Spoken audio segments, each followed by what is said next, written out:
Okay, so we're moving on to questions 18 through 22. So we have to build a wheelchair ramp.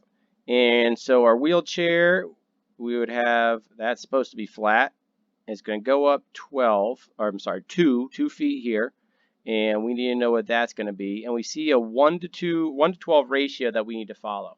And that's for the rise to the run, or the run to the rise has to be 1 to 12. So, and then we're going to have to figure out, obviously, if the ramp is going to go up like that. So we'll have to calculate that as part of the problem. All right, so the first thing is, what is the minimum allowable length of the ramp?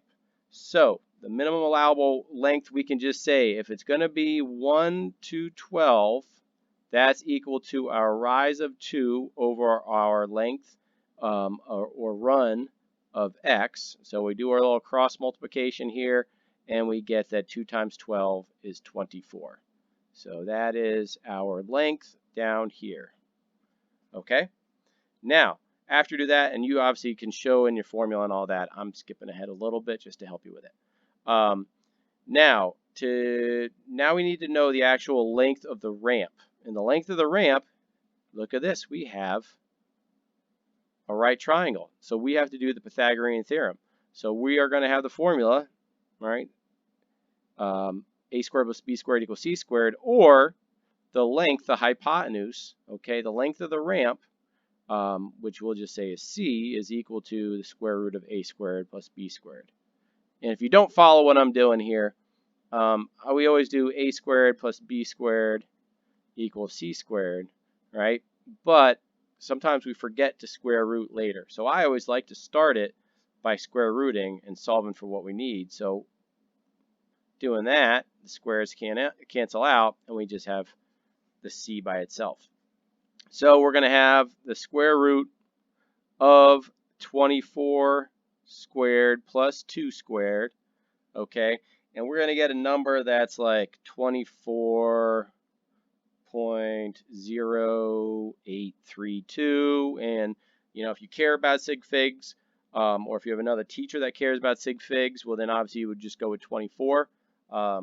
But we'll leave it at like 24.08 just for fun. Okay, now we're going on to IMA. IMA, right, is going to be I'm a deer, dE over dr. So we have our effort distance is going to be the distance we traveled up the ramp here, which we just figured out was 24.08. And our resistance distance, what we actually go and what we actually, our outcome is going to be is 2 feet.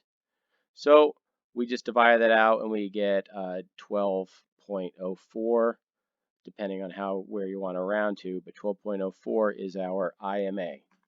Okay, now the next part is we have this weight. So we have the resistance force that needs to be lifted up. Again, we're going to assume that there's no friction loss, so IMA and AMA are equal. So AMA is equal to IMA. Or we have FR over FE is equal to DE over DR. Okay, I'm getting sick of filling in this space over here, so I'm going to go to the side a little bit.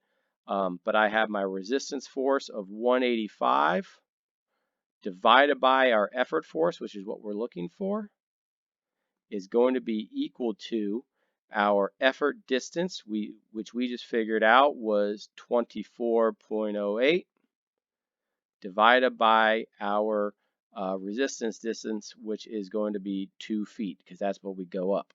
So we can cross multiply here. Okay, so 24.08 times FE is equal to 2 times 185. All right, so we can we can multiply that out. 2 times 185 is equal to 370. So 370 is equal to 24.08 times FE. Okay, that's an equal sign in there. Divide both sides by 24.08.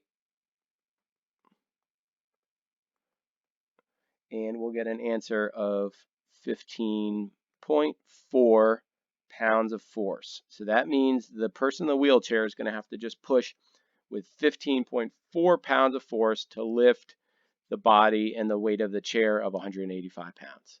That's it.